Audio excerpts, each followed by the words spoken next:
Estamos começando aqui pela TV Terra do Sol o Notícias de Fortaleza. O primeiro assunto de hoje é saúde. Vamos falar sobre o Janeiro Branco, que é exatamente o mês dedicado à saúde mental. E para promover discussões acerca do tema, que foi criada a campanha Janeiro Branco. Janeiro é o mês em que se chama a atenção para a importância da saúde mental, sobretudo em tempos de pandemia. Para conscientizar a população sobre o assunto, foi criada a campanha Janeiro Branco. Dados da Organização Mundial de Saúde, OMS, relatam que o Brasil é o segundo país das Américas com maior número de pessoas depressivas. Fortaleza dispõe de 15 Centros de Atenção Psicossocial, CAPs, que prestam serviços na área da saúde mental. Neste mês da campanha, as unidades realizam programação especial. O Janeiro Branco existe para chamar a atenção da sociedade de que é necessário se pensar estratégias para se cuidar da própria saúde mental. Pensamos em ações, para que nós pudéssemos fazer um link com o Janeiro Branco. E aí essas ações estão desde salas de situações, trabalhos com a terra, com plantação. Dos 15 CAPs, 6 atendem pessoas que apresentam sofrimentos psíquicos ou transtornos mentais severos e persistentes. Antorildo é usuário do CAPS da Regional 4 e procurou ajuda psicológica depois da morte do pai. A ajuda é legal, bacana. E quais melhoras assim você percebeu depois que tá aqui, depois que veio para cá? Você vem com que frequência? Porque eu tô me bom já. Tô tomando remédio direitinho. Os outros 7 são destinados a usuário que enfrentam dependência de substâncias psicoativas. Aqui ela tem desde do atendimento medicamentoso aos atendimentos de uma equipe multiprofissional.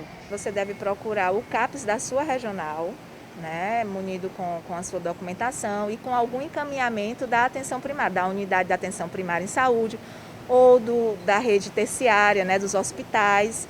Ou você pode também, no caso de uma crise, você vem diretamente no serviço onde vai ser avaliado e vai ver se essa crise vai ser dado conta aqui no serviço, vai ser cuidado aqui, ou se vai ser encaminhado para um outro local, Aqui não é um local de emergência, mas a crise ela é relativa, tem crise de várias formas. E às vezes as pessoas chegam aqui em crise e é possível sim dar um atendimento. E para a gente conversar um pouco mais sobre o tema, nós estamos recebendo aqui nos nossos estúdios o Luiz Henrique Sampaio, ele que é coordenador do CAPS Infantil da Regional 3. Ô Luiz, por que é tão importante realmente fixar essa data do mês de janeiro aí, como Janeiro Branco, para se discutir essa questão da saúde mental aqui em Fortaleza? Pronto. O Janeiro Branco ele começou em 2014, foi idealizado por um psicólogo, Leonardo Abraão, lá em Uberlândia, em Minas Gerais. E aí ele foi escolhido o janeiro justamente por ser, o Leonardo coloca como sendo essa página em branco, quando tem esse rito de passagem, onde as pessoas fazem planos, como se fosse um reinício, um recomeço do ano. E aí para chamar realmente a atenção para os cuidados com a saúde mental, para a psicoeducação, para olhar um pouco para a vida, para o sentido de vida, E aí o Janeiro Branco ele já está, desde 2014, como esse mês em que realmente marca essa atenção para a saúde mental. Inclusive em alguns municípios e estados ele foi considerado foi inclusive colocado como uma data oficial, como um mês oficial para chamar a atenção para os cuidados com a saúde mental. No caso da rede municipal aqui de Fortaleza, que ações normalmente são realizadas durante esse mês?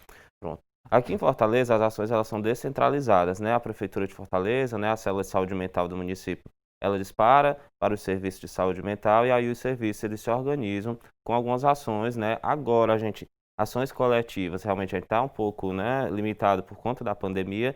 Então, dentro dos protocolos a gente faz ações, de abordagem de rua, dentro dos próprios serviços, por meio de salas de espera, workshops, palestras, psicoeducação, no caso do infantil de pais, para além das crianças, e em todos os outros serviços, não só nos CAPs, mas na rede de atenção primária à saúde, dentro dos hospitais, inclusive, para marcar, realmente para chamar a atenção para esses cuidados na saúde mental, principalmente nesse tempo de pandemia, onde tem aumentado casos como depressão, ansiedade, suicídio, transtorno de estresse pós-traumático. Ô Luiz, em termos de saúde mental, Como é que está a estrutura hoje de atendimento na rede pública de saúde aqui em Fortaleza? Além dos centros de atenção psicossocial, né, os CAPs, esse primeiro atendimento ele pode ser realizado nos postos de saúde, né? Sim, pode ser realizado nos postos de saúde, né? Os CAPs, assim como os postos de saúde, são serviços de porta aberta, então não precisa necessariamente você ter um encaminhamento. Você pode procurar os serviços, né, de forma livre, com demanda espontânea. E aí, a atenção primária, os CAPs, né, e aí esses equipamentos, tanto a atenção primária como a atenção secundária, elas conversam, né? E aí, para promover e melhorar o atendimento desses usuários que procuram o serviço. Como você falou, os CAPs, eles são porta aberta, ou seja, a pessoa já pode procurar diretamente o Sim. CAPs. Mas no caso de quem está com um sintoma, por exemplo, de ansiedade, de depressão, quando ele vai no posto de saúde, ele recebe o encaminhamento para ficar recebendo aquele acompanhamento através dos CAPs? Como é que funciona? Sim, ele chega no posto de saúde, recebe esse primeiro atendimento, e aí o profissional que estiver lá, né, médico ou enfermeiro, vai fazer, né, vai identificar essa demanda e aí pode se encaminhar os CAPs, né, que é um serviço de atenção especializada, para que ele continue o seu tratamento ou que dê início, né. Os postos de saúde, eles facilitam essa entrada porque é um equipamento que está mais próximo, né, está ali dentro da comunidade, às vezes está vizinho à casa do usuário, então facilita esse acesso. No caso de Fortaleza, hoje são quantos CAPs, hoje espalhados aí pelas 12 regionais? São 15 CAPs, né? Desses 15, 2 são infantis, como ela disse, 6 gerais e 7 AD, que são de álcool e outras drogas. Você, no caso, é coordenador do CAPS infantil lá da Regional 3. Ele realmente é exclusivo para atendimento de crianças e adolescentes? Sim. Crianças e adolescentes com transtornos mentais graves, né, moderados e persistentes. Atende hoje 3 regionais de Fortaleza, que são as regionais ímpares, e o CAPS infantil da Regional 6 atende as regionais pares. Em relação à questão do CAPS infantil, qual é a faixa etária de atendimento? 4 até 17 anos, 11 meses e 29 dias. Por que é tão importante, hein, Luiz Henrique, ter esse atendimento direcionado para crianças e adolescentes? Eu costumo dizer que a atenção à criança e adolescente já está dentro da atenção especializada, mas é o especializado do especializado, né? Principalmente no caso da criança, porque a gente precisa de toda uma estrutura, tanto de profissionais como de recursos, para facilitar a expressão do sentimento dessa criança, né? Que justamente ele leva por um adulto, esse adulto às vezes é que fala por esse sujeito, e aí precisa existir um espaço especializado onde dê vazão ao discurso, né, à expressão dessa criança, seja pelo sofrimento, pelo que ela está passando, e aí a gente possa promover saúde mental desde pequenininho, né, para que possa evitar agravos, por exemplo, futuramente. Que tipos de atendimentos são fornecidos no CAPS? A partir do momento que você começa a ter um acompanhamento lá, que tipo de serviços são oferecidos? Pronto. Atendimentos individuais com psicólogos, enfermeiros, terapeutas ocupacionais, os atendimentos grupais, que no momento estão suspensos, né, mas que também são fornecidos, atendimento médico, salas de espera, né, que são esses grupos, enquanto os pacientes estão aguardando os atendimentos, eles recebem orientações a respeito do serviço, a respeito de temáticas, como, por exemplo, o Janeiro Branco, o Setembro Amarelo, né, toda essa orientação.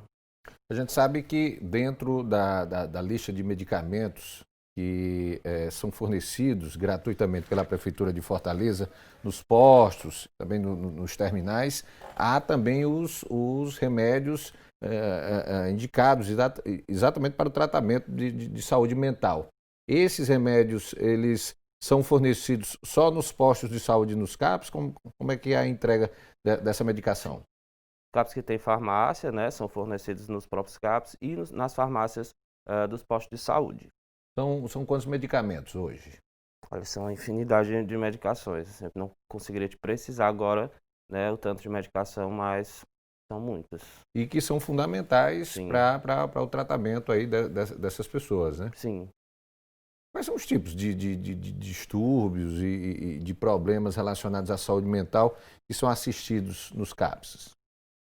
São inúmeros problemas, mas a gente tem, né, no caso dos adultos, depressões graves, né, transtorno afetivo bipolar.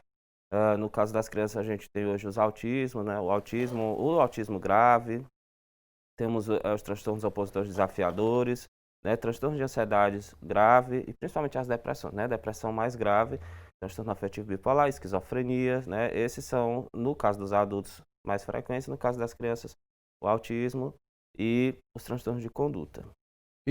Luiz, esses transtornos, eles são de fácil identificação? A gente sabe que muitas vezes a família tem dificuldade em identificar qual o problema que está acontecendo quando se trata, por exemplo, de crianças e adolescentes, acha que é outro problema. Há uma dificuldade, normalmente, para se identificar esse tipo de distúrbio? No caso do adulto, eu não diria que é mais fácil, né? Porque é o sujeito que fala por ele, né? Ele já passou aí pelas fases de desenvolvimento da vida. No caso da criança é mais difícil, porque é um sujeito que está em pleno desenvolvimento. Você pode avaliar uma criança hoje, daqui a um mês ele já apresenta um outro quadro. O adolescente, por ser descredibilizado, tem um discurso descredibilizado de que é rebelde, porque adolescente é assim, não, é só uma fase. Então, no caso do adolescente, da criança, principalmente da criança, há essa dificuldade, porque é um adulto que fala por esse sujeito, né, diz que ele está com esse tipo de comportamento, está com esse, né, e às vezes é uma coisa que é fase própria da infância. Então, o profissional que vai atender a criança ou adolescente, ele tem que estar um pouco mais sensível, um pouco mais atento, para escutar, sim, o responsável, o cuidador que leva, mas também entender dentro de um contexto como é que essa criança está se desenvolvendo e está apresentando essa sintomatologia para que seja identificado o diagnóstico e aí se ocorra o tratamento mais efetivo, né? No teu caso, que coordena um CAPS infantil, esse acompanhamento da família ele é fundamental, né? Porque a ajuda ela acontece dentro do CAPS, mas precisa ter continuidade, esse trabalho precisa ter continuidade dentro de casa, né? Sim, porque a criança ou adolescente ele fica com a gente ali 50 minutos, uma hora, duas, né, dentro de alguma atividade por semana, e aí ele volta para casa e é esse pai, é esse cuidador que vai passar a maior parte do tempo com esse sujeito, né, vai ministrar as medicações, vai observar o comportamento, vai fazer a higiene do sono, vai ver como é que essa criança está se comportando na escola, e aí a escola também é importante, então a gente trabalha não só com o sujeito isolado, mas contudo dentro de um contexto, né? Chamando também os pais e a escola, no caso das crianças. A questão do tempo, daquele timing que do pai ou da mãe levar a criança ou adolescente no posto de saúde ou diretamente no CAPS, é importante que quanto mais cedo se iniciar esse acompanhamento, mais sucesso, às vezes, o tratamento pode ter, né?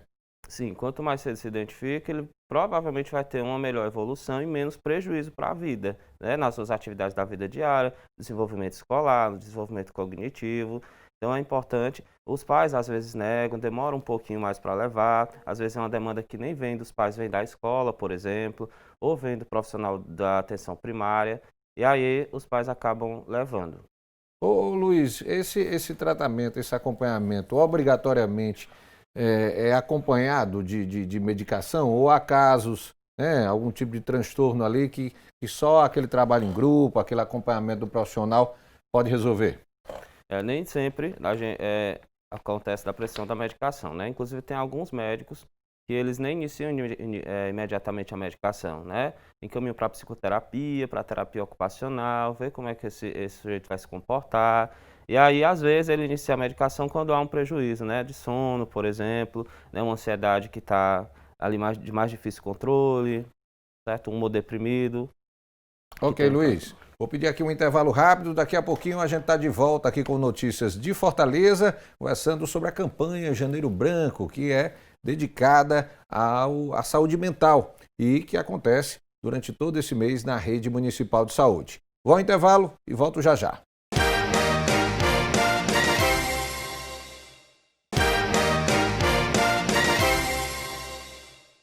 Estamos de volta aqui com notícias de Fortaleza, aqui pela TV Terra do Sol, e a gente continua conversando aqui sobre a campanha Janeiro Branco.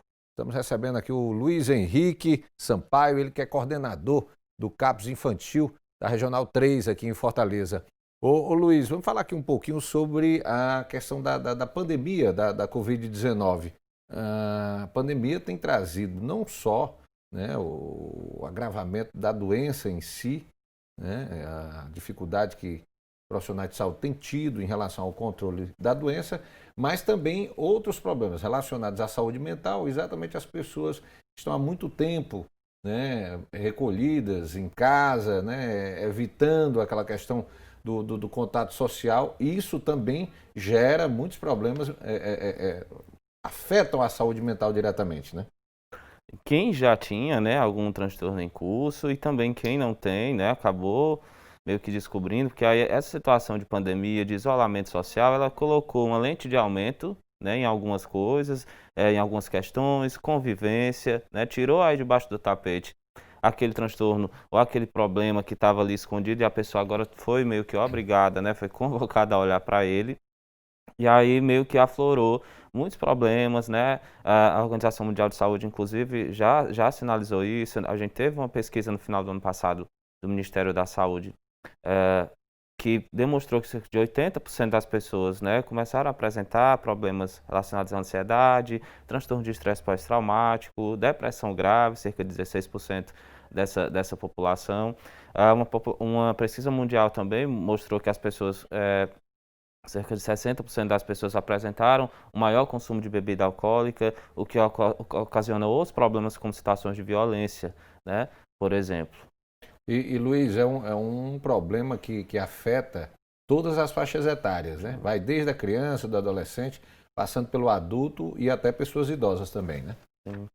Acabou também com os ritos de passagem, né? Até na situação de morte, onde há o rito de passagem, de velar os seus mortos, esse rito ele foi quebrado, né? Ritos de comemoração em relação a casamentos, aniversários, tudo isso convoca esses sujeitos a repensar a vida, né? A fazer questionamentos, e aí pode sim trazer a um adoecimento, né?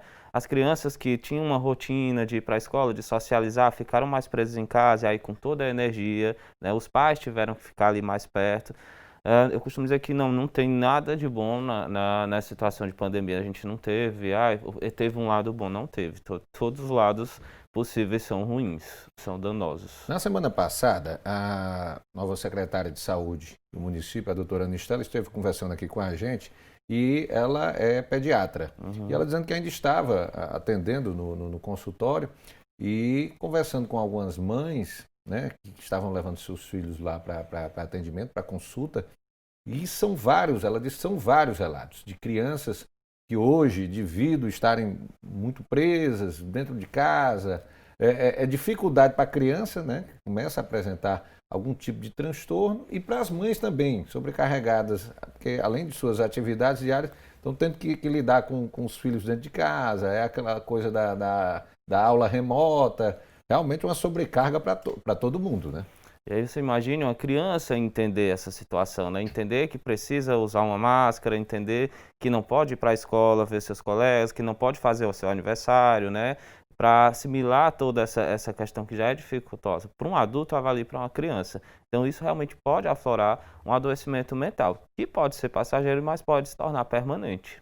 Ô Luiz, diariamente, no caso lá do CAPS infantil, lá da Regional 3 que você coordena, quais são os tipos de problemas mais comuns que vocês recebem lá para atendimento? Pronto. São os autistas, né, pacientes autistas graves, pessoas com transtorno de ansiedade, né, grave também, tentativas de suicídio, né, principalmente de adolescentes, e basicamente são esses, né, e aí a gente faz a orientação de pais, né, para estabelecimento de rotina, como é que vai lidar com esse novo, né, porque às vezes você vem, traz o seu filho, ele sai com diagnóstico, como é que você vai lidar com isso? Quando adoece alguém na família, inclusive mentalmente, o familiar, os cuidadores, eles adoecem juntos, então eles precisam também desse olhar. A gente falou aí sobre a pandemia como uma mola propulsora para apresentar esse tipo de problema, mas existem vários outros motivos, vários outros problemas que podem motivar o desenvolvimento desse tipo de transtorno, né? Sim, tem fatores genéticos, né? Aí também tem os lutos patológicos, a pessoa não superou um luto, né? Diversos problemas desse tipo. Existem muitos gatilhos para o desenvolvimento de algum transtorno mental, né?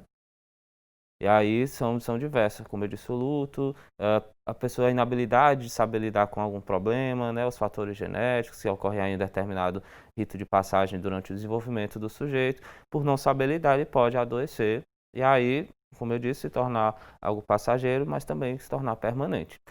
Psicoterapia, medicação, né, também com a equipe multiprofissional, a gente consegue manejar esses casos. Luiz, como é que é a frequência, vamos dizer assim, desses pacientes lá no CAPS? O tratamento ele demora muito, ele precisa ir quantas vezes na semana? Como é que é a frequência dos pacientes lá para atendimento? É variável.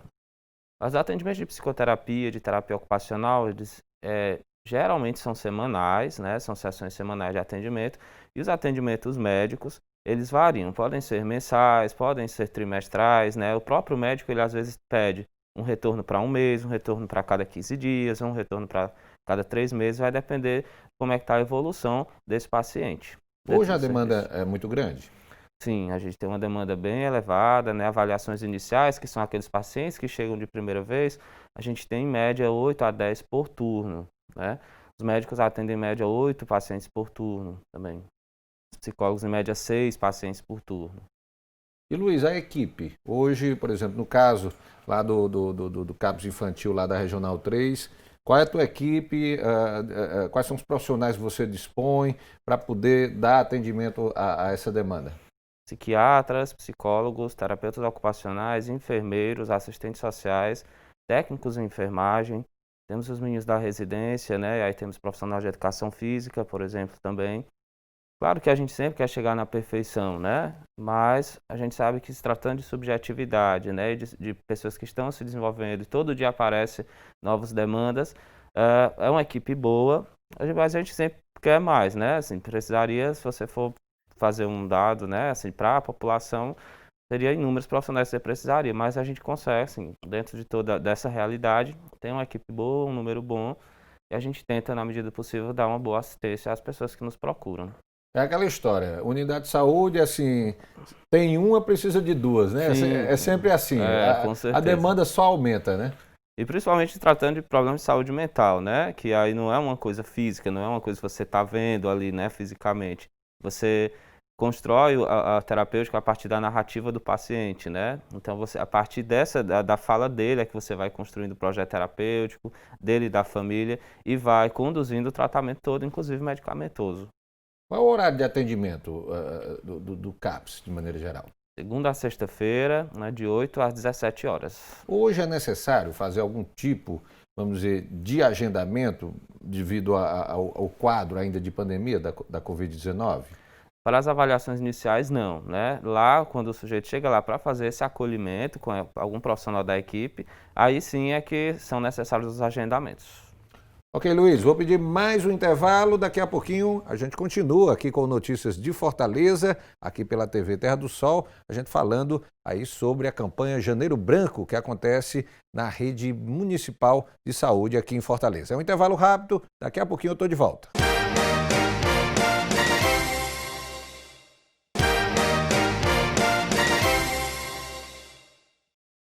Estamos de volta com notícias de Fortaleza, aqui pela TV Terra do Sol. E a gente continua conversando aqui com o Luiz Henrique sobre a campanha Janeiro Branco, né, que acontece na Rede Municipal de Saúde durante esse mês de janeiro. Ô Luiz, gostaria de saber de você o seguinte, você acompanha muitos pacientes, é coordenador, mas é psicólogo, presta atendimento lá no CAPS da Regional 3. Quais são as dicas em relação a gente tratando aí de crianças e adolescentes, mas acredito que até possa servir também em relação a adultos? Quais são os sinais, né? Quais são as impressões que devem realmente chamar a atenção da família no sentido, não, eu acho que está havendo algum tipo de transtorno, algum tipo de distúrbio, vou procurar uma assistência médica, ou vou a um posto de saúde, ou vou ao CAPS. Quais são os sinais que servem de alerta para que a família possa agir diante de uma situação ali que já pode ser suspeita para qualquer tipo de problema relacionado à saúde mental? Eu tenho percebido que também, em função da pandemia, né, o olhar para a saúde mental, ele realmente voltou, né, foi uma coisa que se colocou muito em voga, né, deu uma certa abertura para as pessoas largarem um tabu de que é besteira, não, é frescura, ou não colocar isso como algo prioritário. No caso das crianças, principalmente, é preciso você identificar, principalmente o pai, a mãe, os cuidadores que estão ali, uma quebra nessa rotina. Se essa criança, como é que ela vinha se comportando, houve uma mudança de comportamento significativa, ou ela deixou de fazer algumas atividades, se está tendo prejuízo do sono, se ela está mais isolada, se está com dificuldade de interagir, né? Se não quer ir para a escola, por exemplo, se isolou, está falando menos, né? Esses sinais são significativos e devem ser observados, né? O pai, os cuidadores que estão ali, que sabem como é que aquela criança e aquele adolescente ele se comporta. E aí houve uma alteração brusca, né? Ou essas alterações, pequenas alterações significativas, que trazem prejuízos para a vida diária desse sujeito, elas devem ser observadas e aí esse pai, essa mãe, enfim, podem levar até um serviço de saúde para que seja realizada uma avaliação inicial, né? Com algum profissional de saúde. Quando não há, vamos dizer, essa atenção, quando não há esse acompanhamento, há um agravamento do quadro de forma muito rápida, ou seja, determinado transtorno ele evolui muito rapidamente? Sim, porque você poderia intervir, né, por exemplo, num transtorno que afete a cognição, até o desenvolvimento motor, por exemplo, de uma criança, né, que está em idade em primeira e segunda infância, enfim, e aí você pode evitar, né, que haja um agravamento e que essa criança ela tenha mais prejuízo no desenvolvimento para a vida, no desenvolvimento escolar, no desenvolvimento social, né, no desenvolvimento de interação.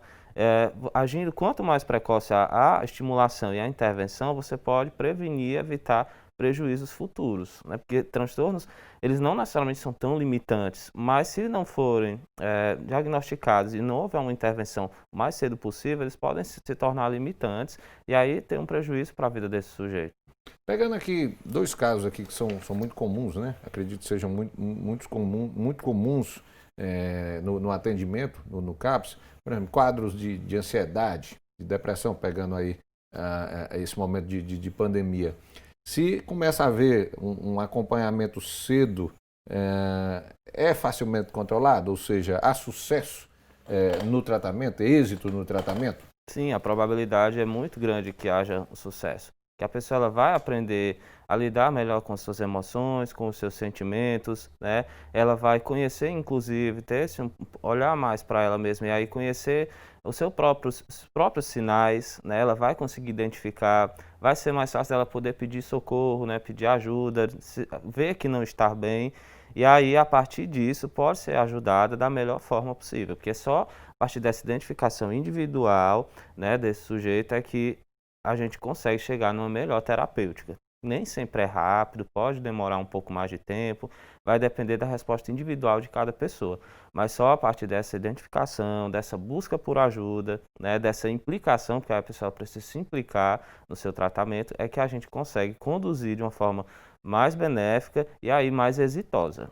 Esses transtornos, Luiz, a gente pode dizer que são transtornos, vamos dizer, crônicos, ou seja, o que importa é exatamente você estar sendo bem acompanhado, você estar numa boa situação ali para lidar com aquele problema, porque no caso ele pode ir e pode voltar?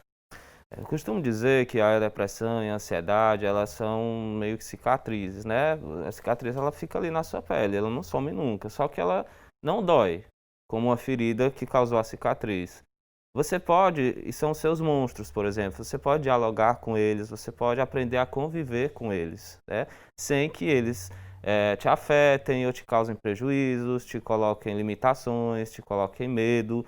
Você vai aprendendo a lidar, você vai conversando com esses seus monstrinhos, né? E aí pode conviver ao longo da sua vida com ansiedade e depressão, por exemplo, né? Você vai aprendendo só a conviver, e aí aquela não vai te causar mais tanto dano, porque você vai aprendendo a lidar com isso, né? Com as diversas psicoterapias, né? E nem só terapia, tem coisas que são terapêuticas, que não são terapia, mas que é só possível identificar a partir desse autoconhecimento, né? A partir da interação com os profissionais, a partir da rede de apoio.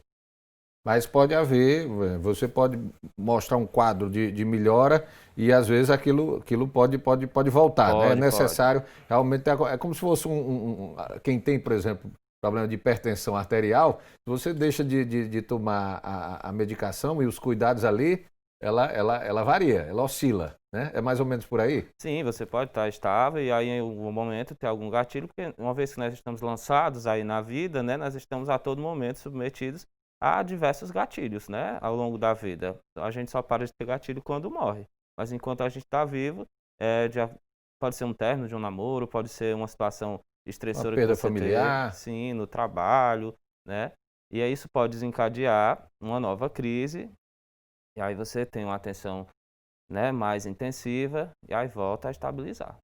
Você até me falava, agora fora do ar, de que muitos pacientes que eram acompanhados por você e tudo estavam, como se diz, estavam de alta, mas acabaram retornando aí diante dessa situação aí da pandemia da Covid-19, né? Sim, estavam em remissão de sintomas, que é o que a gente fala, né, dos quadros ansiosos e depressivos, e aí, em função da pandemia retornaram, né, por conta de outros gatilhos, principalmente do isolamento, do medo da morte, esse contato com a finitude que a gente tanto evita falar e que tanto ignora, e que a pandemia nos trouxe para muito perto disso, né? Se não com a nossa própria finitude, mas com a possibilidade da finitude de alguém querido, um amigo, um familiar. Nem todo mundo sabe lidar com isso, né? Lidar com a morte não é algo que seja fácil. Luiz, estamos chegando ao final do nosso bate-papo. Gostaria que você deixasse aí uma mensagem, né? Aproveitando aí a passagem desse Janeiro Branco, né, que é um mês dedicado à questão da saúde mental, no sentido de mostrar para as pessoas, né, de repassar para a população de maneira geral a importância de se dar atenção à questão da saúde mental.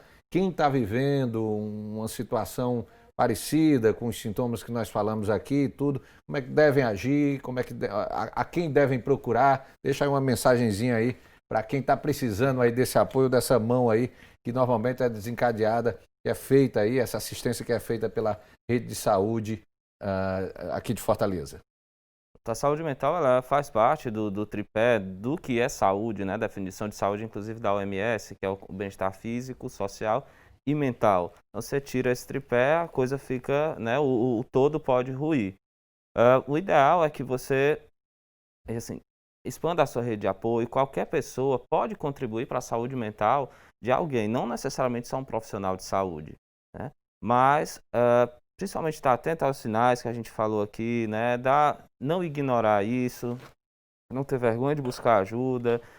Se você não quer ir buscar de um profissional, tente procurar alguém mais próximo, quer dizer, da sua rede de apoio, alguém ou alguma atividade que seja terapêutica para você, né? Até dentro da própria comunidade, mas que esteja aberto a entender que a saúde mental, ela faz parte da nossa vida, ela deve fazer parte, deve haver esse olhar para que ela sustente essas outras duas colunas para que o todo não vá ruir, né? A gente precisa expandir nossa rede de apoio. Falar é fundamental, né? A fala, por meio da fala, a gente pode curar muita coisa, porque é a partir da fala que pode emergir nossos conteúdos, né? Que a gente às vezes guarda, que a gente ignora, mas que é tão necessário para que haja esse cuidado, né, com a saúde mental e aí com todo o resto. Uma pessoa que minimamente olha para a sua saúde mental, ela consegue não contaminar todo o resto da sua vida, né? As relações sociais, as relações de trabalho, as relações familiares, isso impacta em toda a vida do sujeito. Então, tá atento a esses sinais e aos seus próprios sinais, né? O autoconhecimento, ele é fundamental. Luiz, muito obrigado pela sua presença aqui no Notícias de Fortaleza, aqui da TV Terra do Sol. Parabéns pelo trabalho desenvolvido nos CAPs, que são os Centros de Atenção Psicossocial aqui em Fortaleza, e que esse mês aí de janeiro, Janeiro Branco, seja realmente um sucesso nessa tentativa de conscientização da população sobre a importância do tratamento da saúde mental. Muito obrigado. Eu agradeço, e quem cuida da saúde mental, cuida da vida. É isso aí. Vou pedir um intervalo, daqui a pouquinho a gente está de volta aqui com Notícias de Fortaleza, aqui pela TV Terra do Sol, trazendo mais informação para você. É um instante só, eu estarei de volta.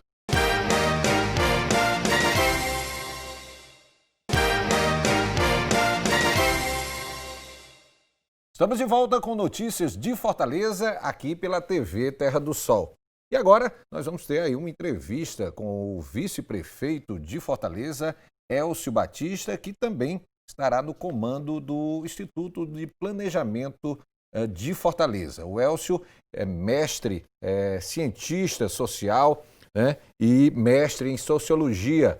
Já teve a oportunidade de ocupar vários cargos no serviço público, na administração pública, não só em nível de prefeitura, mas também de governo do Estado. Uma larga experiência nos setores público e privado.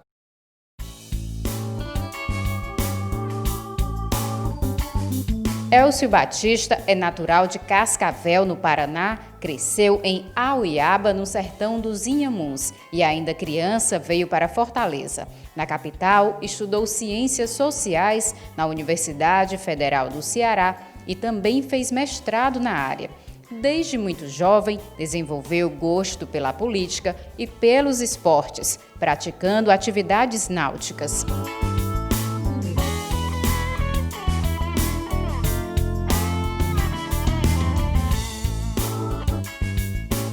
Em sua trajetória profissional, criou a ONG de Educomunicação, chamada Aldeia. O objetivo era ajudar a desenvolver habilidades relacionadas à comunicação com alunos de escola pública. Além disso, atuou como assessor de planejamento do Instituto Dragão do Mar.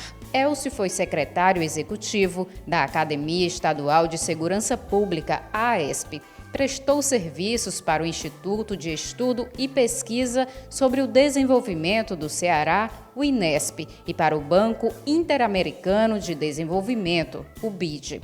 No primeiro mandato do prefeito Roberto Cláudio, Elcio foi secretário da Juventude de Fortaleza, mas antes disso já havia colaborado na gestão do ex-prefeito com o desenvolvimento do projeto Fortaleza 2040 e na elaboração do plano de governo. No segundo mandato do governador Camilo Santana, foi para a chefia da Casa Civil, cargo que ocupou até ser exonerado para concorrer à prefeitura ao lado de Sarto. Durante a campanha, teve participação ativa, com caminhadas e encontros com eleitores. Hoje é vice-prefeito de Fortaleza.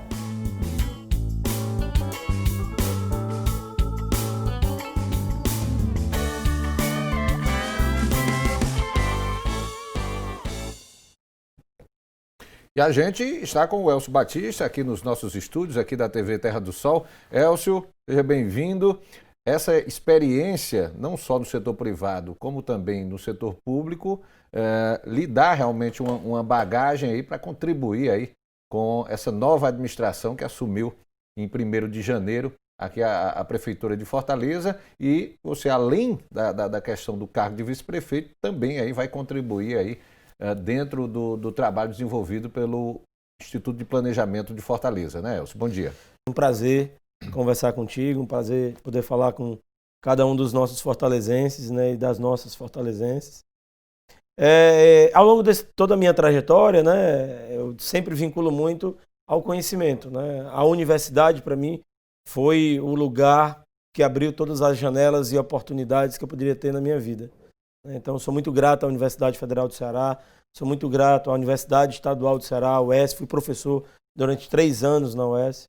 Sou muito grato a todas as instituições de ensino que me deram oportunidades para que eu pudesse lecionar nessas instituições. Eu dei aula ainda no ensino médio, no Geodunas, antigo Geodunas. Depois eu voltei, por incrível que pareça, lá para dar aula na FANOR, né? Depois dei aula na FACET, na Faculdade Marista, no interior, né? Durante muito tempo.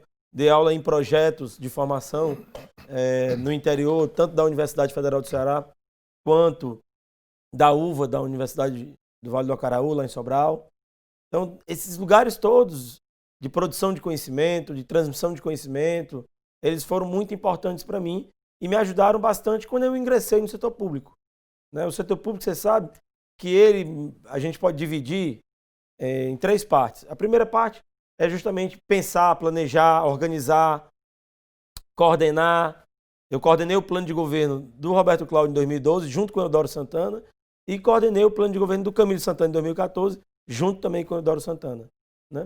Dessas duas experiências de coordenação, surgiram 2 planos estratégicos de longo prazo, Fortaleza 2040 e Ceará 2050. Né? Então, essa é algo muito importante do setor público, planejar, pensar o presente, pensar o futuro, e olhando sempre em direção ao passado, obviamente, para saber como é que nós chegamos até aqui. Há um outro espaço no setor público que ele é destinado a executar. Então, o setor público, principalmente no executivo, você executa as ações que foram decididas pelos gestores, secretários, o governador, prefeito e secretários, governo federal e ministros, né? Então, executar é justamente essa parte muito importante, que são as entregas. É aquilo que você entrega. E tem uma outra parte do setor público que é muito importante, que é você monitorar, avaliar aquilo que você está fazendo. Então, eu planejo, eu executo, eu avalio. Ao longo desse tempo todo, eu tive oportunidades de trabalhar nessas 3 áreas. Eu trabalhei como planejador, como uma pessoa que está pensando. Trabalhei como uma pessoa que está executando, fui secretário de Juventude, fui secretário executivo da Academia Estadual de Segurança Pública, fui secretário de governo do governador Camilo, no primeiro governo, fui secretário da Casa Civil, no segundo governo, e trabalhei não só executando, não só planejando, mas também avaliando, monitorando resultados de políticas públicas. Trabalhei em diversos momentos com monitoramento e avaliação. O principal deles foi justamente com o Banco Interamericano de Desenvolvimento, num projeto em Fortaleza, que foi o Programa Integrado de Políticas Públicas de Juventude, que até hoje é financiado pelo BID e até hoje continua sendo implementado na cidade de Fortaleza. O principal exemplo, digamos assim, dessa política pública são os CUCAs, né? Mas uma série de outros projetos são financiados com recursos do banco. Então, essa minha trajetória, ela, digamos assim, ela foi muito importante do ponto de vista pessoal, do ponto de vista profissional. E agora, tudo que eu recebi da sociedade, né, a universidade, eu não paguei nada, né? Ou seja, foi um investimento que a sociedade fez em mim. Eu agora estou no setor público buscando retornar com conhecimento, com trabalho, com dedicação, com perseverança, com bons propósitos à sociedade em relação às políticas públicas. Agora, Elcio, você falou muito na questão da importância da universidade na tua formação. Agora, a gente sabe que para quem trabalha na iniciativa privada, há uma linha de trabalho. Quando você vai para o setor público, é outra forma de executar. A gente sabe que tem muita gente que já saiu da iniciativa privada e foi para o setor público e não teve grandes êxitos, porque não conseguiu colocar as ideias em prática. Você falou aí na questão de planejar bem e de executar. Para você, que já trabalhou nos 2 setores, o desafio do setor público sempre é maior, porque é necessário você fazer essa roda, fazer a máquina rodar para os resultados aparecerem, né? Claro, o setor público ele tem uma dinâmica própria, que quando você confunde com o setor privado, muito provavelmente você vai ter muitas dificuldades. Essa dinâmica própria, ela significa também que você tem um conjunto de atores diferentes e um conjunto de forças diferentes no setor público em relação ao setor privado. Então, muitas pessoas, né, quando querem ir para o setor público, elas vão, mas elas não conhecem o setor público. Elas não conhecem a sua dinâmica, elas não conhecem as suas regras, elas não conhecem os processos que fazem com que o setor público aconteça. E os limites também da ação dentro do setor público, diferentemente do setor privado, em que você tem muito mais liberdade para agir do que no setor público. O setor público ele tem um processo de controle muito importante, né? Porque você tem tribunais de contas, você tem Ministério Público, você tem Judiciário, e há um foco muito grande justamente sobre aquelas pessoas que estão investidas em cargo público. A responsabilidade dessas pessoas é maior, o compromisso ético dessas pessoas tem que ser maior também, e o comportamento como servidor público também é diferente em relação ao setor privado. Então, essa falha de compreensão, ela acaba comprometendo muitas pessoas que vão para o setor privado. Eu, ao longo da minha trajetória, por conta da minha formação em ciências sociais, isso desde o início me permitiu compreender as tarefas, as obrigações e a forma como a gente deve conduzir as nossas ações no setor público. Então, eu não tive a dificuldade que muitas pessoas tiveram de fazer essa migração do setor privado para o setor público, porque eu sempre também trabalhei, bem ou mal, no setor público, dentro da universidade, seja como estudante, de graduação, de pós-graduação, né? Eu estava todo o tempo interagindo. Na universidade também eu fui muito ativo, organizando seminários, participando da vida acadêmica, participando da vida estudantil, participando do sistema universitário. Então, isso me deu um conjunto de conhecimentos e de competências, né, e habilidades que depois elas vão me ajudar depois que eu comecei a trabalhar como secretário, principalmente, né, tanto da prefeitura quanto do governo do estado do Ceará. É muito importante também, você tocou nessa história do setor público, setor privado, em relação à minha experiência. Mas tem um outro aspecto da minha vida que é interessante, que foi o trabalho que eu fiz na sociedade civil organizada, ou seja, no terceiro setor. Então eu passei também pelo terceiro setor. Eu interagi como sociedade civil organizada com o setor privado em busca de patrocínio, financiamento, mas também de discussão sobre projetos relacionados com educomunicação, a combinação de comunicação com educação, fortalecer justamente essas áreas na formação de jovens aqui na nossa cidade.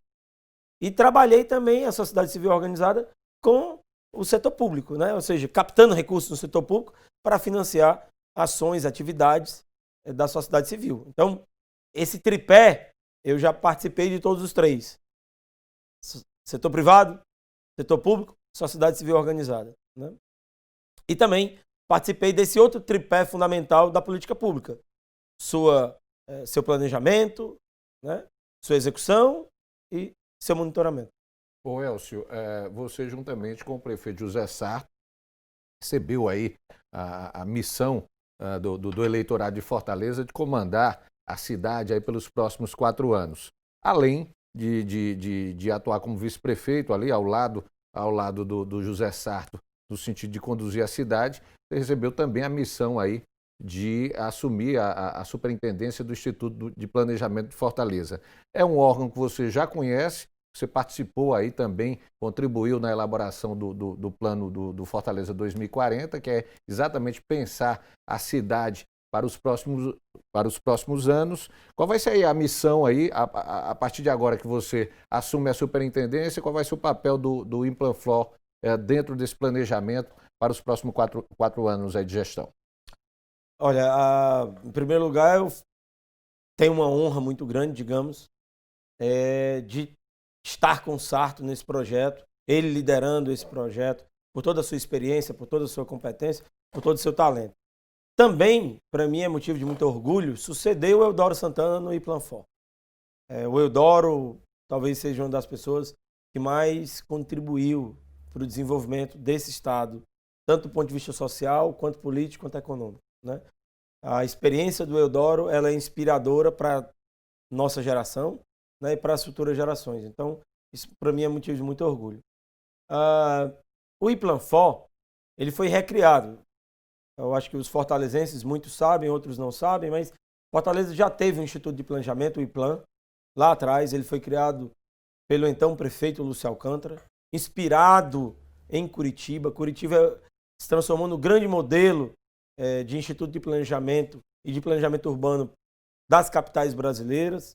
Foi criado em 1965, o IPUC, Instituto de Pesquisa e Planejamento de Curitiba, e Planejamento Urbano de Curitiba. E na gestão do prefeito Alberto Cláudio, na primeira gestão, foi recriado, digamos assim, o Implanflor, o Instituto de Planejamento de Fortaleza, e o Eudoro Santana foi para lá. O Instituto de Planejamento, ele tem, digamos, 3 missões importantes que precisam estar equilibradas. A primeira é planejamento estratégico, planejar ao longo prazo. Foi feito, Fortaleza 2040. As pessoas precisam conhecer mais. Esse planejamento a longo prazo, ele é muito importante, porque ele gera oportunidades econômicas, ele gera processos de transformação social, portanto, ele produz mais justiça, ele corrige problemas de falta de planejamento que nós tivemos, e, ao mesmo tempo, ele cria uma dinâmica de crescimento da cidade em relação ao futuro de forma organizada. Tem um segundo ponto do planejamento, que é o planejamento urbano, propriamente dito. É justamente trabalhar os instrumentos pelos quais eu chego ao futuro. Esses instrumentos normalmente são instrumentos jurídicos, políticos, jurídicos. Plano diretor é um deles. Lei de uso e ocupação do solo é outro. Então, o Instituto tem esse papel de organizar todos os instrumentos jurídicos, políticos necessários para que você chegue àqueles objetivos. É isso que torna possível coordenar todos os interesses de uma sociedade como a nossa, com 2.600.000 habitantes, com interesses muito divergentes uns em relação aos outros. Por isso que o plano diretor e a lei de uso e ocupação de solo, eles buscam produzir essa convergência, né? Em terceiro lugar, o Instituto de Planejamento, ele pensa nas atividades econômicas para saber como é que você vai gerar riqueza na cidade. Então, eu penso no longo prazo, eu crio os instrumentos e, ao mesmo tempo, relaciono isso com a economia. Essas são as três funções básicas, digamos assim, um tripé básico que o Instituto de Planejamento deve se ocupar, deve fazer, dentre outras atividades. Mas essas são super importantes e é nisso que você deve dar foco, é nisso que você deve se concentrar. Também é super importante dizer que, do ponto de vista filosófico, do ponto de vista maior, o Instituto de Planejamento ele tem como missão tentar equilibrar economia, sociedade e natureza. A missão dele, a existência, digamos assim, ético-moral de um Instituto de Planejamento é ele buscar equilibrar economia, sociedade e natureza. Não deixar que nenhum dos três se desenvolva de forma desequilibrada. Não deixar que nenhum dos três, ao produzir esse desequilíbrio, contribua para problemas sociais como criminalidade, violência, problemas de saúde pública, adoecimento, mortes, doenças que acabam se desenvolvendo a partir da relação do homem com o próprio homem, mas também com o meio ambiente, a degradação ambiental. Veja só, uma cidade como Fortaleza, a gente está nos trópicos, a gente está próximo da linha do Equador. É uma cidade que tem uma temperatura maravilhosa, que varia normalmente todos os dias de 26 a 33 graus, o que é muito bom. A gente não percebe muito, por exemplo, a variação das estações, como nos outros países. Agora a Europa, por exemplo, está vivendo uma situação dramática em relação ao inverno deles. Um inverno muito rigoroso. Fortaleza não tem isso. Mas o que aconteceu? Nós aterramos lagoas e derrubamos árvores. Nossa cidade ficou mais quente do que o que deveria ser. Além de tudo, a gente colocou asfalto, que torna mais quente a cidade. Além de tudo, a gente usa muito carro, o que torna mais quente a cidade. Resultado, a gente tem problema de conforto ambiental.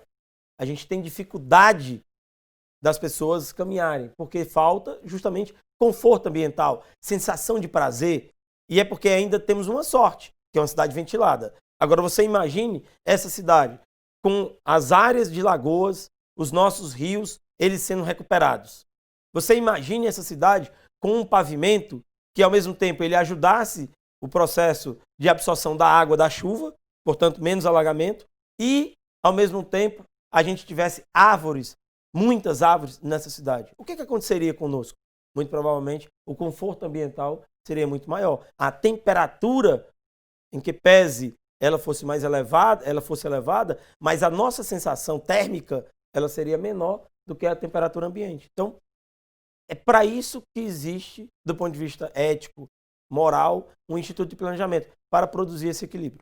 Tudo na busca de uma qualidade de vida melhor para a população. Vou pedir aqui um intervalo, daqui a pouquinho a gente volta com notícias de Fortaleza, batendo papo aqui com o vice-prefeito da capital cearense, Elcio Batista. É um intervalo rápido, eu volto já já.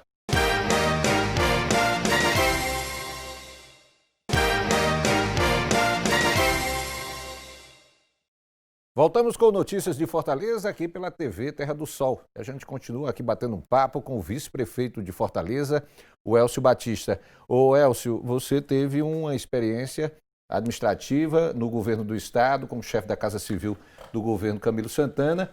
O Camilo, na gestão passada do ex-prefeito Roberto Cláudio, traçou uma parceria administrativa muito importante aqui para a capital cearense. O que é que você poderia destacar, assim, dessa tua experiência administrativa como chefe da Casa Civil do governo do estado? O que é que você pode trazer de positivo para essa nova jornada como vice-prefeito e como superintendente do Iplanfor? Olha só, minha experiência com o governador foi muito rica, eu aprendi bastante, tanto na chefia de gabinete quanto na Casa Civil. Eu agradeço enormemente a oportunidade que o governador me deu, né, o convite que ele me fez e o tempo que eu passei com ele ao longo desses 5 anos e meio. Eu acho que tem 3 aprendizados muito importantes que eu provavelmente me beneficiarei da minha experiência no governo.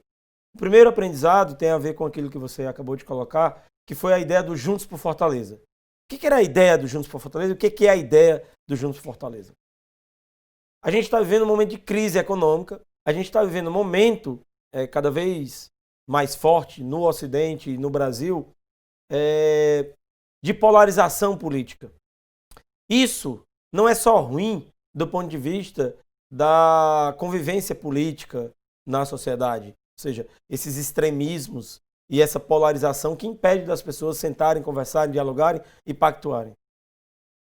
A experiência do Juntos por Fortaleza, ao mesmo tempo que resolvia um problema de polarização, ou seja, mostrava que o governo do estado e a prefeitura municipal de Fortaleza eram aliados em prol do desenvolvimento da cidade, resolvia também um outro problema. Quando você tem polarização política, quando você tem uma situação de divisão permanente e, portanto, praticamente de um clima eleitoral ao longo de todo o período do mandato do governo, isso impede que você tenha eficiência. Quando você trabalha de forma institucional, articulada, isso produz mais eficiência no uso dos recursos públicos. Lembre-se que os recursos que a prefeitura utiliza, que o estado utiliza, que o governo federal utiliza, eles são provenientes da produtividade da sociedade. São os cidadãos que pagam impostos e é isso que faz com que exista a prefeitura, existe o governo do estado e o governo federal. Esses impostos, eles têm como características justamente serem arrecadados para serem redistribuídos de forma que eu resolva um problema que é a desigualdade que existe. Então, é para isso que prefeitura, governo estadual e governo federal existem, para tentar reduzir as desigualdades, que de outra ordem só aumentariam. Para reduzir desigualdade, eu preciso ser muito eficiente. Eu preciso fazer mais com menos, para utilizar uma linguagem bastante popular. Então, o Juntos por Fortaleza, esse programa, ele foi muito importante e é muito importante, porque ele continua com o Sarto, com o governador Camilo, para mostrar para as pessoas que as eleições, quando acabam, você precisa governar juntos. Primeira lição, todos, né? E para todos. Segunda lição, eu preciso ser mais eficiente. O segundo aprendizado que eu carrego comigo dessa experiência com o governador Camilo é gestão de crise. Lembre-se, o governador Camilo assume em 2015 e até hoje o governo do estado, o governo brasileiro, a prefeitura municipal de Fortaleza estão vivendo crises permanentes. Principalmente o governo do estado, e aí eu vou falar com muito mais propriedade. A gente enfrentou uma crise na área de segurança pública, a gente enfrentou uma crise hídrica, a gente enfrentou a crise que até agora está sendo enfrentada, a crise sanitária, a gente enfrentou uma crise política muito forte no Brasil como um todo, mas que afetou o estado do Ceará. A gente enfrentou uma crise do sistema de segurança, principalmente na área penal. Área carcerária, né? Área carcerária e também no sistema socioeducativo. Então, esse conjunto de crises, né, eles me ajudaram para que eu aperfeiçoasse a minha capacidade de coordenar e de responder a essas crises como gestor público.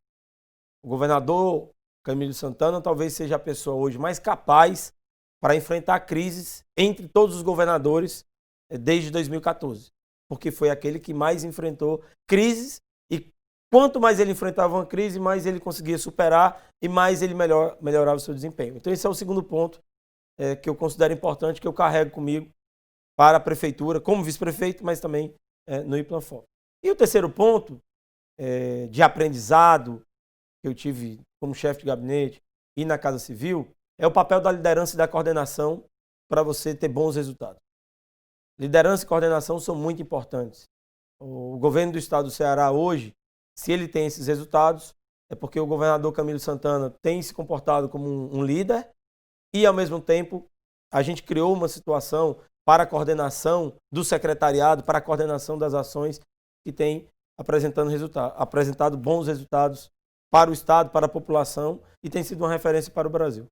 Ô Elcio, o Fortaleza 2040 foi um estudo que estipulou metas importantes para a cidade nas suas diversas áreas de atuação. O prefeito José Sarto assume agora em janeiro, 1º de janeiro, ele deve seguir exatamente essas metas que foram planejadas para os próximos anos. Como é que vai ser a execução desse projeto aí que levou o prefeito Sarto e você aí para o comando do município de Fortaleza? Olha, você me dá uma oportunidade para responder essa questão e também esclarecer um pouco sobre planejamento de curto prazo e planejamento de longo prazo. A Constituição de 88, ela criou o que eu chamo de instrumentos burocráticos de planejamento de curto prazo. Você tem a LOA e a LDO. A LDO é a Lei de Diretrizes Orçamentárias, estabelece as diretrizes orçamentárias. Depois, ela é aprovada na Assembleia Legislativa, lá no Congresso Nacional, e é aprovada no âmbito municipal também, na Câmara Municipal. Então, todos os três têm que apresentar a LDO. Em seguida, você tem a LOA, Lei Orçamentária Anual. Agora já não é mais diretriz. Eu peguei as diretrizes, transformei agora em orçamento. Transformei numa lei que diz o que eu estou obrigado a fazer com essas diretrizes, quais são as ações que eu vou aplicar. Isso eu faço anualmente, todo governo faz anualmente. E existe o planejamento que eu poderia dizer que é de médio prazo ali, que é maior do que um governo, que é o Plano Plurianual, PPA. Eu faço plano plurianual para 5 anos, reviso a cada ano esse planejamento. E eu tenho o Fortaleza 2040. Nós estamos em 2021. Eu estou olhando para 2040. Quais são as metas? Quais são os resultados? Qual é a cidade que eu quero alcançar em 2040? O prefeito que assume, isso foi feito pelo Roberto. O Sarto está sucedendo o Roberto. Há duas palavras que exprimem dois comportamentos e duas ações diferentes para os seres humanos. Uma é dever, a outra é poder.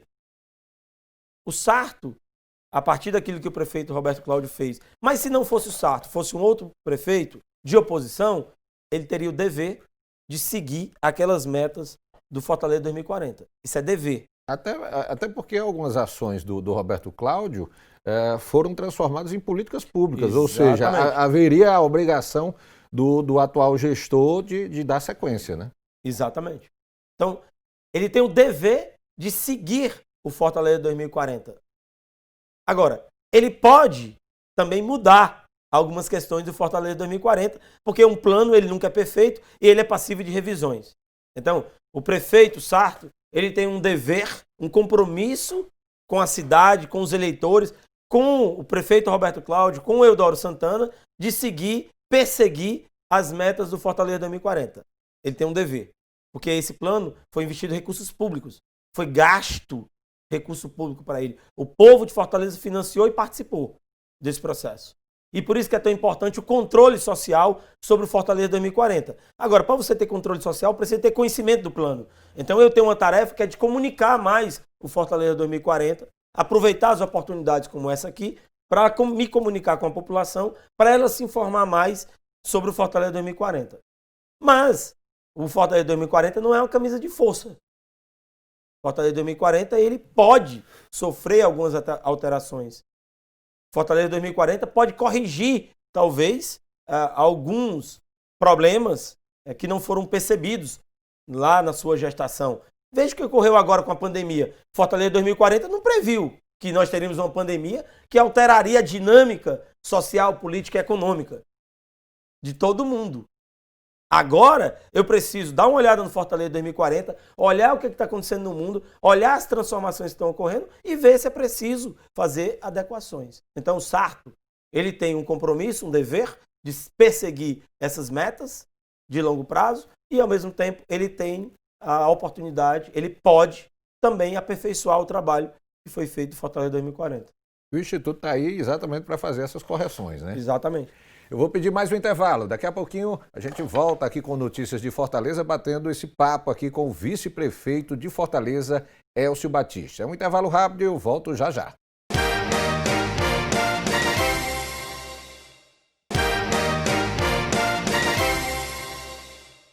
Estamos de volta com notícias de Fortaleza aqui pela TV Terra do Sol. E a gente continua conversando com o vice-prefeito de Fortaleza, Elcio Batista, que está com a gente aqui nos nossos estúdios. Elcio, vamos falar aqui um pouco aqui sobre a nova gestão do prefeito José Sarto. Foram 8 anos de administração do ex-prefeito Roberto Cláudio. A cidade teve muitos ganhos, evoluiu em vários setores e a gente sabe que ainda há muito o que se fazer, há muitos setores que precisam avançar.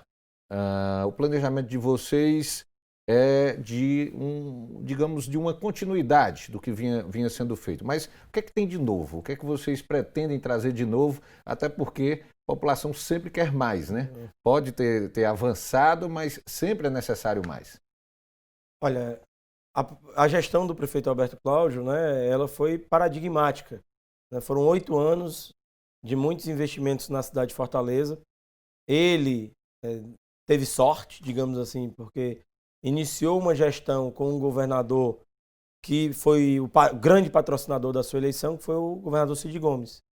Naquele momento em que o governador Cid Gomes e o governo federal ainda tinham muitos recursos para serem aplicados em Fortaleza.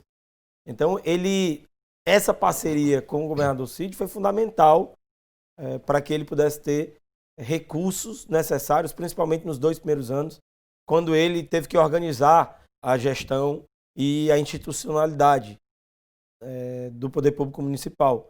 Ele recebeu uma gestão que precisava de muita mesmo capacidade institucional e naquele momento essa capacidade não tinha. Ele construiu essa capacidade institucional, ele aperfeiçoou a institucionalidade, né? Ele aperfeiçoou a administração pública municipal.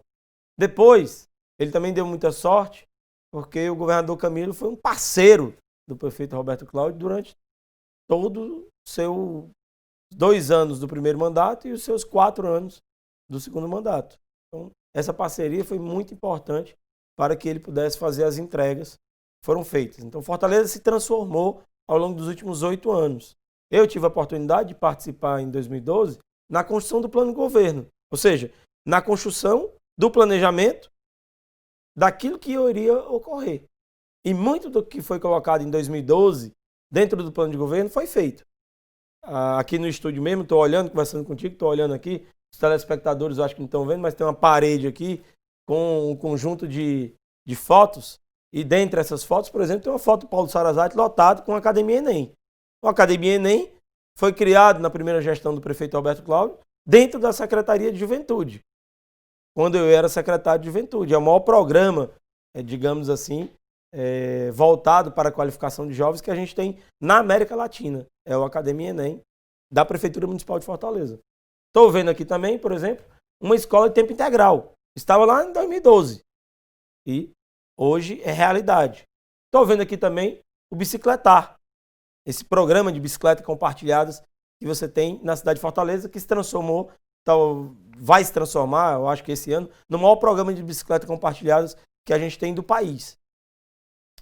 Esses são exemplos concretos, reais, de como é importante planejar, de como é importante executar e de como é importante cumprir promessas. O prefeito Roberto Cláudio fez isso e por isso foi muito bem avaliado. O Sarto, ele tem um compromisso com políticas públicas que precisam de continuidade e de aperfeiçoamento, porque elas são transformadoras. A primeira delas é a escola de tempo integral. É a política de educação de qualidade.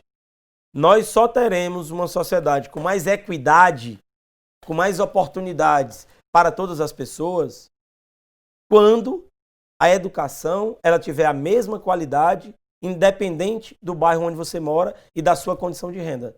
Isso é premissa. Isso é um compromisso do Sarto e deve ser um compromisso de todos nós, todos os cidadãos da cidade de Fortaleza. Porque só a educação pode transformar o nosso futuro.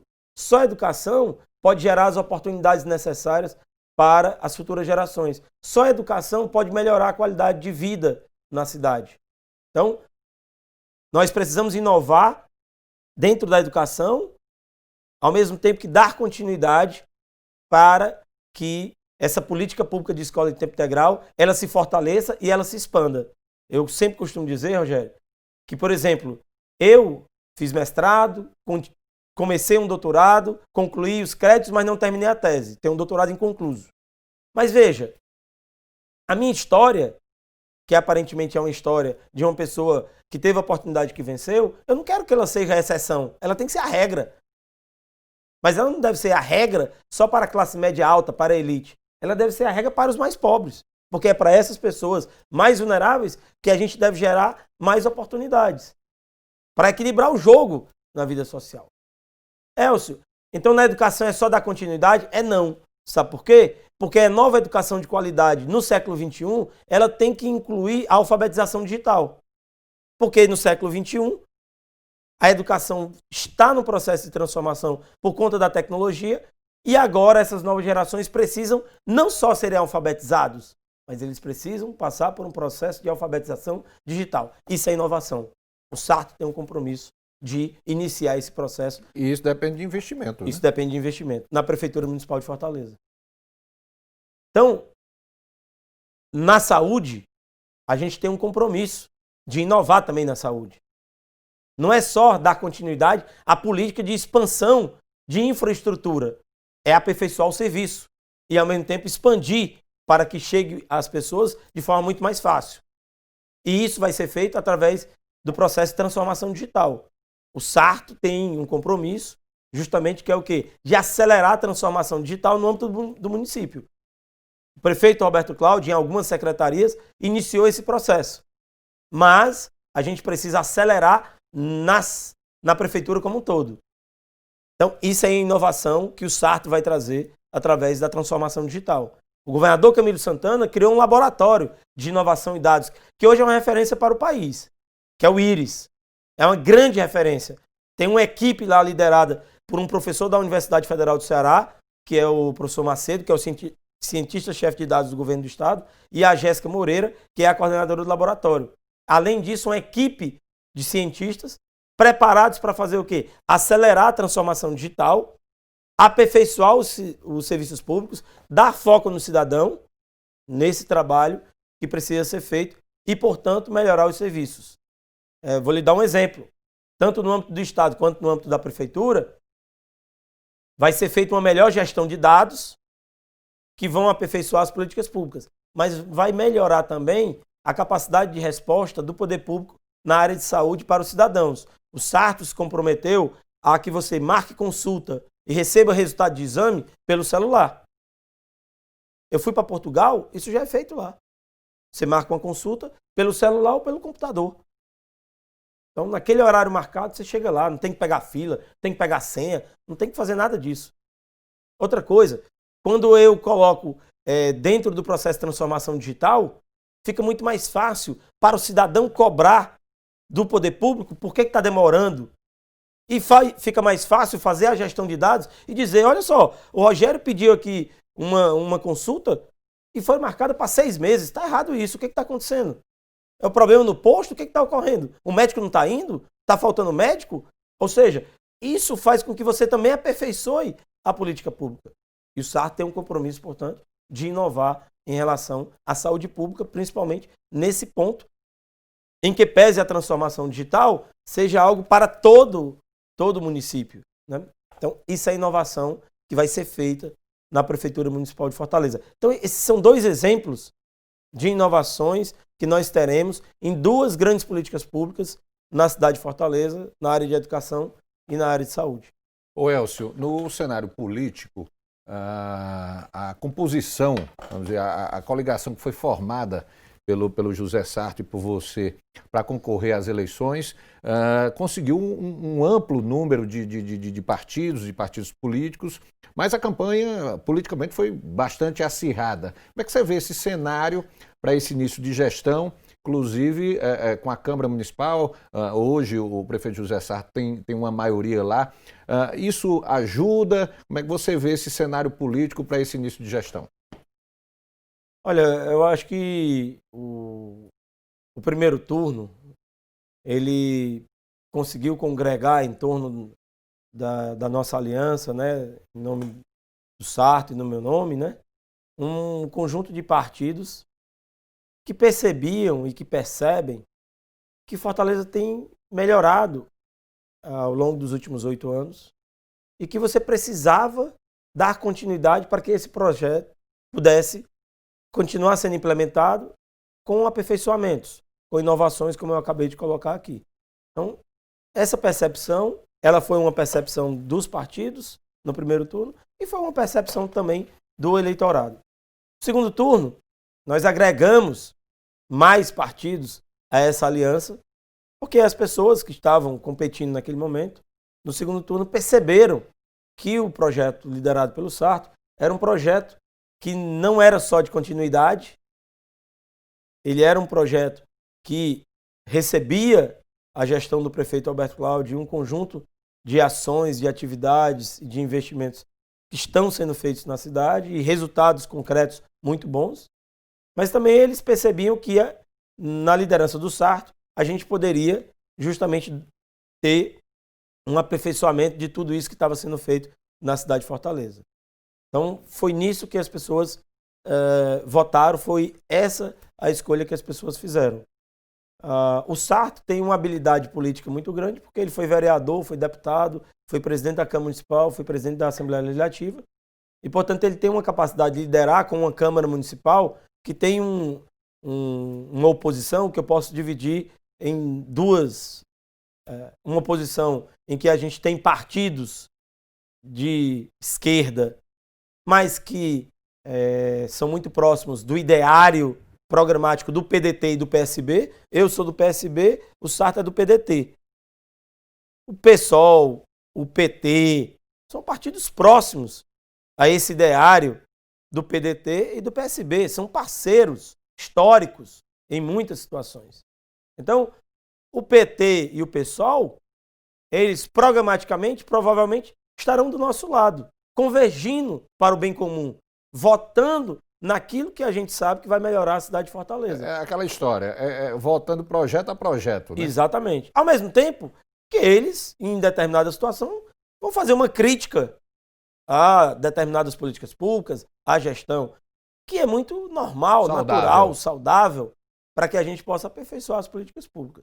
E eu tenho uma outra oposição, né, uma oposição mais vinculada, digamos assim, ao candidato de oposição no primeiro turno e no segundo turno ao Sarto. E essa aí, sim, ela muito provavelmente vai fazer uma oposição no sentido clássico da palavra, né? Ou seja, ela vai se comportar como oposição a tudo que a gente apresentar como projeto no âmbito do executivo. Se não a tudo, pelo menos a quase tudo, né? Pode ser que em algum momento a própria oposição ela vote em programas, em projetos do prefeito Sarto. Mas, então, essas duas oposições, o Sarto tem habilidade para conviver com todas as duas e, obviamente, fazer com que os projetos que sejam enviados para a Câmara Municipal, eles sejam aprovados. Eu sempre costumo dizer que o Sarto ele tem experiência política e tem talento. Ninguém chega onde ele chegou sem experiência, competência e sem talento, né? Não é possível ter uma trajetória vitoriosa como essa sem ter talento nenhum. Isso não ocorre nem aqui, nem em qualquer outro lugar do mundo. Então, é esse talento do Sarto, é essa experiência do Sarto, são essas competências dele para negociar que vão garantir que a gente tenha bons resultados na relação entre o executivo e o legislativo. Essa relação executivo e legislativo tem que ter o que a gente chama muito do Ceará, principalmente no interior, tem que ter o jogo de cintura, né? Exatamente. Vou pedir mais um intervalo, daqui a pouquinho a gente volta aqui com essa conversa com o vice-prefeito de Fortaleza, Elcio Batista. É um instante só.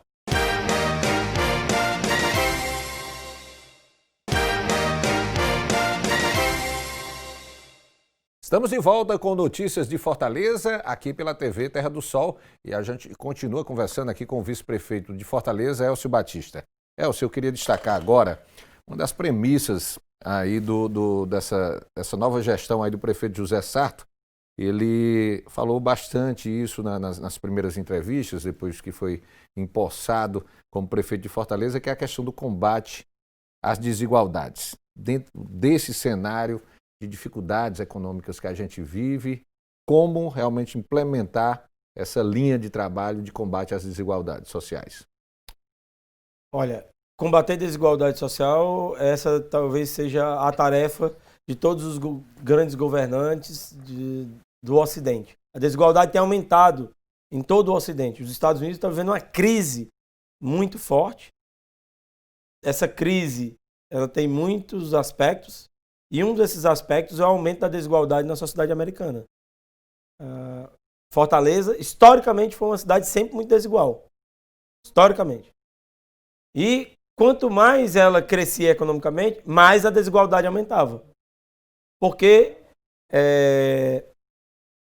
ao mesmo tempo que ela crescia economicamente, ela concentrava riqueza. Esse processo de crescer economicamente, concentrar riqueza, vai produzir desigualdade, vai aumentar a desigualdade. Bom, como é que a gente deve enfrentar isso? Como é que o Sarto pretende enfrentar isso? Como é que a gente pode reduzir as desigualdades? Melhorando o processo de formação de capital humano. Ou seja, educação, capacitação e qualificação são fundamentais.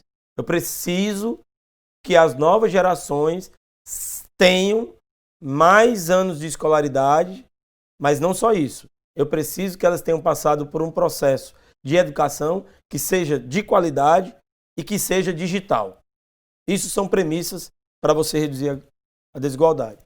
Segundo, eu preciso que essas pessoas que receberam uma boa formação, uma boa educação, elas tenham forte capacitação, forte qualificação para desenvolver habilidades, para desenvolver capacidades. Porque são essas capacidades e essas habilidades que vão transformar essas pessoas ou em empregados muito produtivos e vão gerar muita riqueza, ou serão bons empreendedores, que também vão gerar riqueza numa nova economia. Então, premissa básica. Isso tem que ser feito pelo município, articulado com o Estado e com o governo federal. Porque o município é responsável pelo ensino fundamental. O Estado é responsável pelo ensino médio. E o governo federal, não está escrito, mas normalmente as universidades são federais. No caso aqui do Ceará, essas universidades elas são federais, elas são do Estado também e elas são do setor privado. Então eu preciso melhorar desde a primeira infância aqui, a pré-escola, até o ensino superior.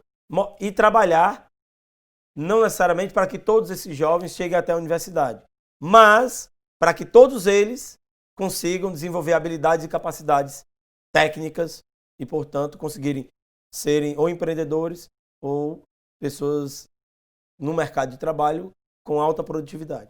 Segundo ponto, eu preciso fazer com que os serviços públicos de saúde, de esporte, eles possam ser oferecidos para toda a população. Isso também é fundamental, porque isso reduz desigualdade. Quando o atendimento no posto de saúde, ele ocorre no tempo necessário, quando a pessoa faz a cirurgia que precisa, quando tem todo o acompanhamento médico, o saneamento básico chegando na casa de todo mundo, isso reduz a desigualdade que eu tenho em relação à expectativa de vida, por exemplo, e à qualidade de vida das pessoas. Porque hoje essa cidade é desigual porque os mais pobres vivem menos e também vivem pior. A qualidade de vida deles não é boa. Por que não é boa? Por conta dessa não equidade que eu deveria ter nos serviços públicos. Então eu preciso aperfeiçoar os serviços públicos para reduzir a desigualdade. Terceiro, é super importante a política de moradia, regularização fundiária. Uma das formas de você resolver a desigualdade ou diminuir a desigualdade é justamente você regularizando a questão fundiária na cidade e, principalmente, retirando as pessoas das áreas que estão em situação de risco ou que não têm serviços públicos de qualidade e dando dignidade para essas pessoas, além da dignidade, elas recebendo um patrimônio, o seu primeiro patrimônio, que é a sua moradia, né? Isso também contribui enormemente para reduzir desigualdades. Quarto, eu preciso melhorar o ambiente de negócio. A cidade, ela tem que ser favorável, amigável para os empreendedores, para os investidores, para os empresários. Eu tenho que criar oportunidades para que esses empresários se sintam atraídos a virem investir em Fortaleza e, ao mesmo tempo, quem está aqui se sinta atraído a investir na própria cidade. Acredite, tenha confiança. Então, para isso, eu preciso ter um ambiente de negócio que seja amigável. Então, esses são pilares importantes para que eu possa reduzir as desigualdades na cidade. Ô Elcio, como lidar com a questão das limitações econômicas? A gente sabe que o tempo passa e os governos eles vão perdendo aquela capacidade financeira que tinham em tempos passados. Hoje a gente vive um cenário em nível nacional de muito desemprego. A Fortaleza não foge a essa regra. O governo federal ainda não definiu aí a possibilidade de uma continuidade ou não do auxílio emergencial que segurou a situação de muita gente. Como lidar com essas limitações econômicas para que esses objetivos possam ser cumpridos dentro dessa meta, desse planejamento estratégico que vocês montaram aqui para a cidade de Fortaleza? Olha, é um desafio permanente e esse será um desafio maior para o Sarto, para o governador Camilo e para o próximo presidente da República, para os próximos governadores, próximos prefeitos. Essa década não será fácil, mas esse desafio ele pode ser vencido. É possível que a gente vença esse desafio. E como é que a gente vence esse desafio? Primeiro, eu preciso ter uma boa gestão fiscal no âmbito do município, ou seja, eu tenho que ter capacidade de gerenciar bem os meus recursos, que são recursos da sociedade, que eu recebo dos tributos, para que o investimento ele possa acontecer. Ou seja, o equilíbrio fiscal da prefeitura é premissa fundamental para que essa sustentabilidade fiscal da prefeitura se transforme em investimento na cidade e, portanto, em melhoria da qualidade de vida e redução das desigualdades. Segundo ponto fundamental, eu preciso me articular com o setor privado. Eu preciso estabelecer determinados pactos com o setor privado para que esses empresários eles continuem investindo na cidade. Eles continuem gerando emprego, eles continuem gerando renda, eles continuem trabalhando junto com a cidade e com o Estado para formar, para qualificar as pessoas. Então, eu não posso ter uma divergência entre o poder público municipal e o setor privado. Eu tenho que me alinhar, eu tenho que fazer com que esse alinhamento e essa capacidade de pactuar, ela aconteça. Eu tenho que me integrar ao setor privado no processo de desenvolvimento de oportunidades, tanto de renda, de emprego e de geração econômica, de crescimento econômico, né? Em terceiro lugar, é preciso que eu facilite, que eu crie situações, que eu encontre formas para que as pessoas que querem empreender na cidade, elas consigam fazer isso de forma rápida e com apoio do setor público. Ou seja, o setor público não pode, de maneira nenhuma, continuar sendo percebido como um setor que está travando os investimentos. Ao contrário, ele tem que ser percebido como a prefeitura, como alguém que está facilitando que esses investimentos aconteçam na cidade. Por isso que eu falei da melhoria do ambiente de negócios na cidade de Fortaleza. Então, esse é um terceiro ponto muito importante. E um quarto ponto muito importante é justamente a cidade atrair investidores, atrair negócios para as nossas vocações, combinado com as vocações que a cidade tem. É isso que vai acelerar o processo de geração de emprego, geração de renda e, portanto, de crescimento econômico da cidade. Sem crescimento econômico, dificilmente a gente vai conseguir enfrentar esses desafios.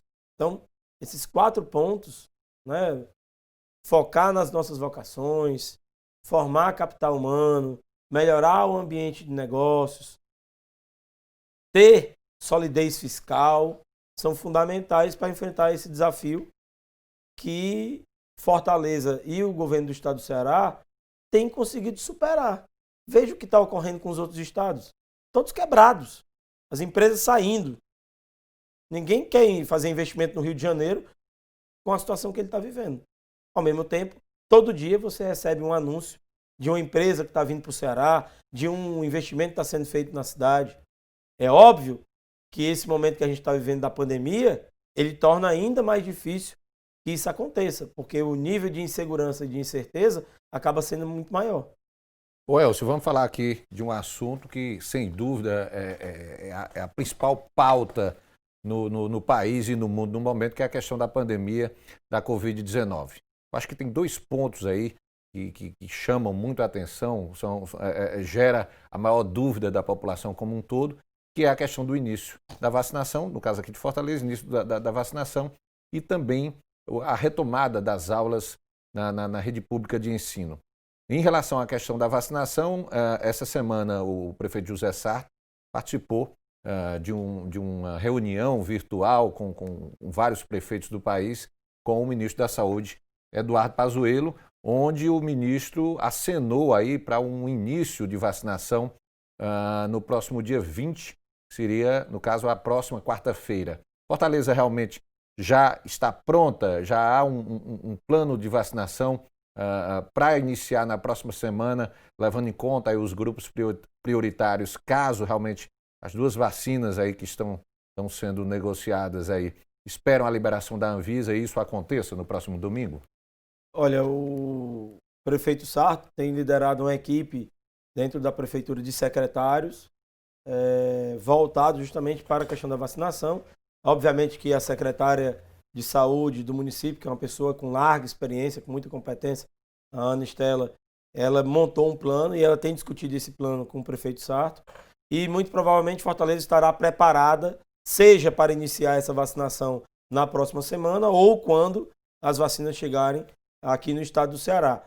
O prefeito Sarto também tem uma articulação com o governador Camilo Santana, uma coordenação que é feita em conjunto com o governo do estado, com o secretário Cabeto e com a secretária Ana Estela, além de outras secretarias que precisam ser envolvidas no processo de vacinação na cidade de Fortaleza. Então, não resta dúvida de que, do ponto de vista de infraestrutura, de coordenação, de liderança e de insumos, Fortaleza e o estado do Ceará estão preparados assim que as vacinas forem enviadas pelo governo federal para iniciar esse processo. Vale lembrar, e é importante sempre dizer isso para a população, as vacinas produzidas, elas são seguras, elas são muito importantes de serem aplicadas na população. É isso que vai tornar possível e concreta a esperança de que a economia, as atividades econômicas e comportamentais, elas poderão voltar à sua normalidade. A vacina é um ponto fundamental. Não resolve todo o problema, mas é um ponto necessário, é condição necessária. Não é condição suficiente, mas é condição necessária. Porque a gente precisa continuar com o nosso comportamento relacionado com o uso de máscara, uso de álcool em gel, manter, quando possível, o distanciamento, evitar lugares com aglomeração fechados. Você pode até estar com um grupo maior de pessoas, mas em lugares abertos e não em lugares fechados, com ar-condicionado. Então, esses são comportamentos que ficarão, digamos assim, para os próximos anos e, portanto, não deveremos abrir mão deles. Mas a vacina é muito importante para que a gente consiga voltar minimamente ao normal e, principalmente, as escolas voltarem ao seu funcionamento normal. A questão do retorno das aulas continua dependendo desses protocolos sanitários aí que vêm sendo definidos através do decreto governamental. Então, não existe ainda uma definição. O que existe hoje é que as escolas já estão dotadas aí dessa infraestrutura sanitária, caso realmente haja uma autorização para o retorno das aulas presenciais, né? Exato. O prefeito Sarto também tem liderado com a secretária de Educação, a Dalila, também coordenado com a Ana Estela, secretária de Saúde do município, para o retorno às aulas. As escolas foram preparadas, e todo um protocolo que foi compartilhado com a rede escolar, com os professores, com diretores, coordenadores, com os trabalhadores da educação no âmbito do município. Portanto, há um preparo para o retorno às aulas. Esse preparo, ele também tem uma dependência do processo de vacinação. Assim que isso ocorrer, muito provavelmente a gente terá um retorno às aulas na sua plenitude. Então é muito importante o processo de vacinação, tanto para as atividades econômicas e comportamentais, mas também para o retorno às aulas. O prejuízo das escolas fechadas é muito grande, no Brasil e no mundo. A gente precisa correr atrás urgentemente para que essa geração não seja penalizada. E a gente não acaba gerando um outro problema, que é a evasão escolar. A gente tem que cuidar para aquilo que o Ceará vinha dando um exemplo para o Brasil, que era ter baixíssimas taxas de evasão escolar no âmbito do município e no âmbito do estado. A gente agora, por conta da pandemia, pode assistir a um aumento dessa evasão escolar. E a gente deve focar nisso, retornar às aulas e evitar a evasão escolar. E tanto o governo do estado quanto a Prefeitura Municipal de Fortaleza estão preparados para isso. Elcio, para a gente encerrar, eu gostaria que você deixasse aí uma mensagem para o cidadão de Fortaleza, que, a exemplo da população de todo o mundo, passou um ano de 2020 muito difícil diante desse cenário da pandemia da Covid-19 e inicia 2021 novamente vivendo aí esse aumento, esse crescimento de casos em todo o país. A mensagem aí que você deixa para o cidadão fortalezense, vocês estão iniciando aí essa nova gestão à frente da Prefeitura de Fortaleza, no sentido de que se mantenha a esperança realmente aí por dias melhores. Bom, minha mensagem, ela, em primeiro lugar, é um pedido, né? Um pedido para que as pessoas confiem na gestão do Sarto, confiem na capacidade desse secretariado de liderar essa cidade e de aperfeiçoar os serviços públicos, de reduzir as desigualdades, de fazer com que a gente tenha uma cidade com mais qualidade de vida, com melhor bem-estar para todas as pessoas. Então, essa confiança na liderança do Sarto, nas instituições do município, ela é fundamental. O outro não é um pedido, na verdade, mas é um desejo de que a gente possa criar um pacto em torno do desenvolvimento da cidade de Fortaleza que una os cidadãos, a sociedade civil organizada, o setor privado e o setor público. É muito importante a gente pactuar o desenvolvimento da cidade. E é muito importante, nesse pacto, a gente criar as condições para que as ações elas possam convergir em prol do bem comum na cidade de Fortaleza. Então, essa capacidade de articular, de pactuar, de aproximar o setor privado, o setor público, a sociedade civil organizada e os cidadãos de um modo geral, ela será muito importante para que a gente obtenha os melhores resultados.